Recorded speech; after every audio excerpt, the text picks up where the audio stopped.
अभी भी पूरे मुल्क में और हर जगह पर कोरोना वायरस चल रहा है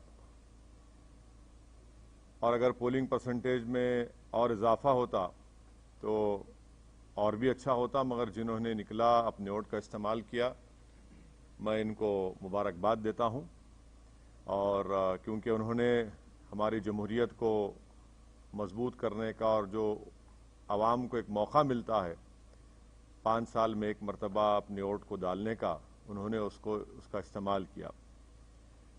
दूसरी जानिब में साथ ही साथ हमारे पार्टी के तमाम मेंबर्स का, अराकीन का दिल की गहराइयों से उनका शुक्रिया अदा करता हूं कि बड़ी मेहनत और जुस्तजू उन्होंने की और साथ ही साथ जो 44 बल्दिया के कॉरपोरेटर्स डिवीजन्स पर मंजलिस के उम्मीदवारों को कामयाबी मिली। मैं वहां के तमाम वोटर्स को, राह दहिंदगान को, वहां के बुजुर्गों को, इज्जतदार माँ और बहनों को, गयूर नौजवानों को उनका शुक्रिया अदा करता हूं। और साथ ही साथ मैं ये बताना भी चाहूँगा कि MIM की जो कामयाबी हुई है, 5 साल पहले भी हमारे पास 44 कॉरपोरेटर्स थे और जब हम 60 म्युनिसिपल वार्ड्स पर इंतखाबात में हिस्सा लिया था, अब के बार हमने 51 म्युनिसिपल डिवीजन्स पर हमने इंतखाबात में हिस्सा लिया और उसमें से हमने 44 म्युनिसिपल सीट्स पर कामयाबी हासिल की। मैं हमारे तमाम पार्टीज के MLAs का, पार्टी के ब्रांच प्रेसिडेंट्स का, बूथ प्रेसिडेंट्स का, इन सब का शुक्रगुजार हूं कि हम तमाम ने मिलकर टीम वर्क की और ना सिर्फ इलेक्शन कैंपेन के दौरान बल्कि MIM पार्टी साल के 12 महीने अवाम के दरमियान में रहती है और उनके दरमियान में रहकर उनके अच्छे में, उनके बुरे में, उनके तकलीफ में, उनकी खुशी में उनका साथ देती है।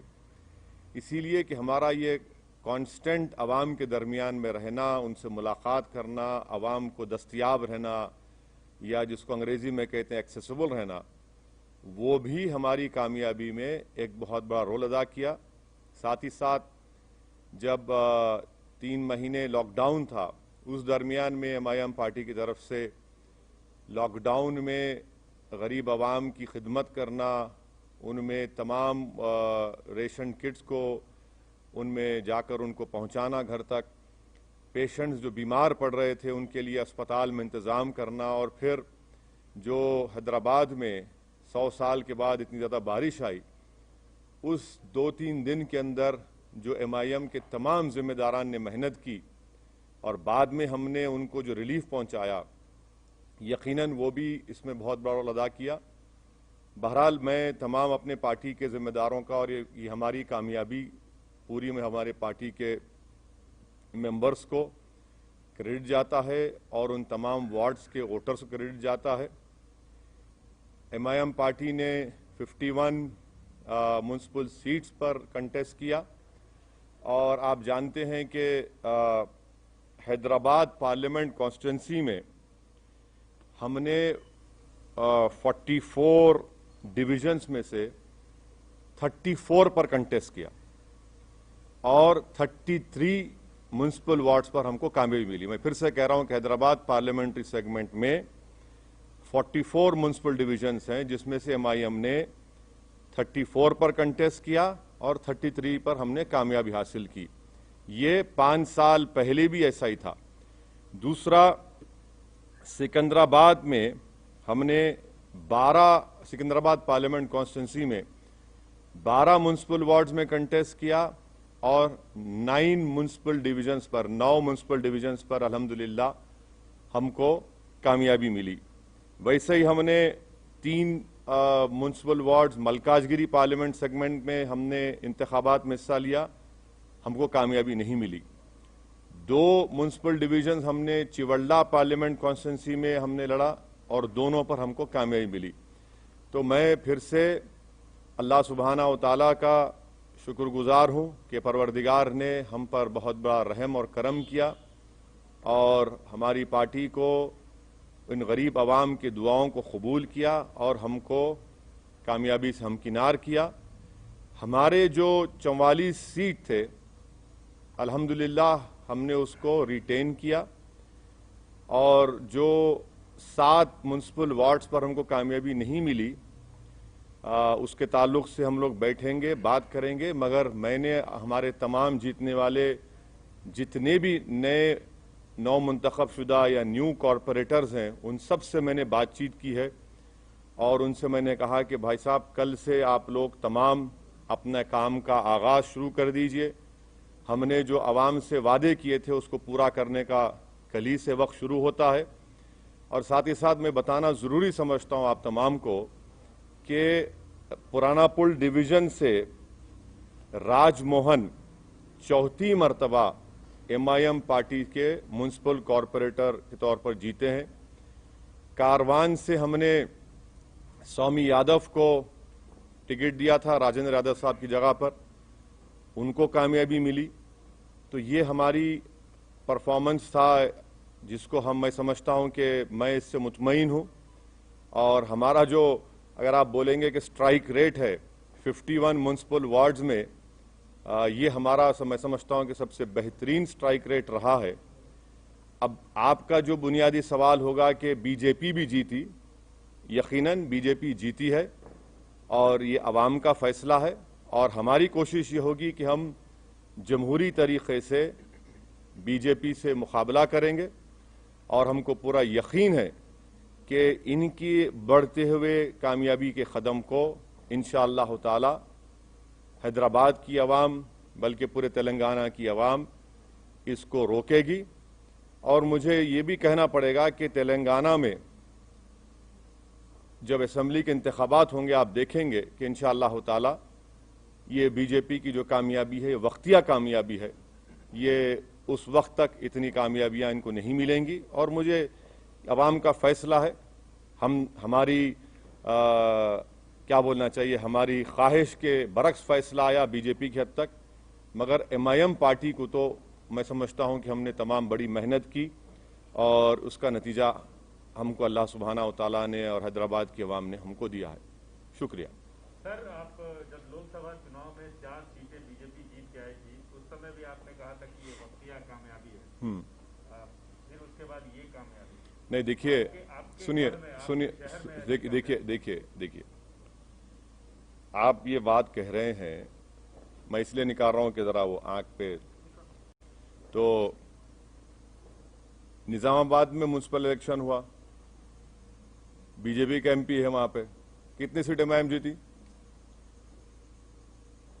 बीजेपी का MP है निजामाबाद में, MIM ने कितनी सीट जीती? 16 सीट जीती हम। तो आपको बता रहा हूं कि होगा, ये इलेक्शन का वर्डिक्ट है, म्युनिसिपल इलेक्शन है, थोड़ा ऊंच नीच होती है। और मुझे यकीन है कि मैं तो प्रिवी नहीं हूं, ना मुझे अख्तियार है TRS पार्टी पर बोलने का, मगर मुझे यकीन है कि ये लोग देखेंगे क्या करना चाहिए, क्या सही करना चाहिए, कितना अच्छा करना चाहिए, उसको देखेंगे, मगर उनके पार्टी का मसला है। सर, अभी मेयर और डिप्टी मेयर के लिए ये बात आती है कि आप किसको सपोर्ट करेंगे, क्योंकि आपका सपोर्ट का प्रसाद साहब, जरा थोड़ा खुशी का मौका है, थोड़ा आज तो एक रात छोड़ दो आप। लेकिन बहुत अहम बात है। हाँ बिल्कुल है, नहीं हर चीज अहम है। इतनी बड़ी कामयाबी हमको जो मिली है वो यकीनन एक बहुत बड़ी कामयाबी हमको मिली है और हम फैसला करेंगे, बैठ के बात करेंगे। कल मैं हमारे पार्टी के तमाम जिम्मेदार हजरात से मैं उनसे बात करूंगा, उनसे मशवरा करूंगा, उनकी राय हासिल करूंगा, उसके बाद हम कोई फैसला करेंगे। यकीनन हमको फैसला करना है, हम करेंगे। सर, योगी आदित्यनाथ ने ये कहा है कि भाग्यनगर का भाग्योदय अब शुरू हुआ है और JP नड्डा ने भी ये कहा है कि 2023 में बीजेपी की सरकार होगी, KCR की करप्ट सरकार को हम निकालेंगे। तो आप उस पर कैसे देखते? अब जाहिर है ये तो इस तरह की बातें करेंगे ना भाई। जहां पर योगी आए थे क्या हुआ? टाइम हो गए। सर्जिकल स्ट्राइक बोले थे ओल्ड सिटी के ऊपर, अब डेमोक्रेटिक स्ट्राइक हो गया बीजेपी के ऊपर। ये तो डेटा आपके सामने है, एम्पिरिकल एविडेंस आपके सामने है। हम तो योगी आदित्यनाथ से यही कहेंगे कि आप तो मुंबई गए थे, ज्यादा एक्टिंग मत करिए, हकीकत की दुनिया में आ जाइए और जो जुल्म वहां पर दलितों पर किया जा रहा है उसको खत्म करिए। जो खवानीन आप कॉन्स्टिट्यूशन के खिलाफ बना रहे हैं वो रोकिए। और मुझे यकीन है कि केसीआर गो हमारे अपोजिट पार्टी के हैं, मगर एक बात मानना पड़ेगा, एक रीजनल फेस है और वो रीजनल फेस आज भी इम्पोर्टेंट है, कल भी इम्पोर्टेंट रहेगा। और थोड़ा सा अगर वो लोग जो भी उनके चीजें सही करना है कर लेंगे तो he still a very important and I am sure कि केसीआर जो है वो बीजेपी के ऊपर बहुत बड़े भारी पड़ेंगे आने वाले वक्त में। तो क्या आप उनको सपोर्ट करेंगे अगर मेयर की सीट चाहिए तो? मैं अभी आपसे कहा हूं मैडम कि जरा थोड़ा सांस लेने दीजिए, थोड़ा हमको अपनी इतनी बड़ी कामयाबी हमको मिली है, थोड़ा हमारे तमाम पार्टी के जिम्मेदारों से हमको अपनी उनकी खुशी का हिस्सा बनने दीजिए।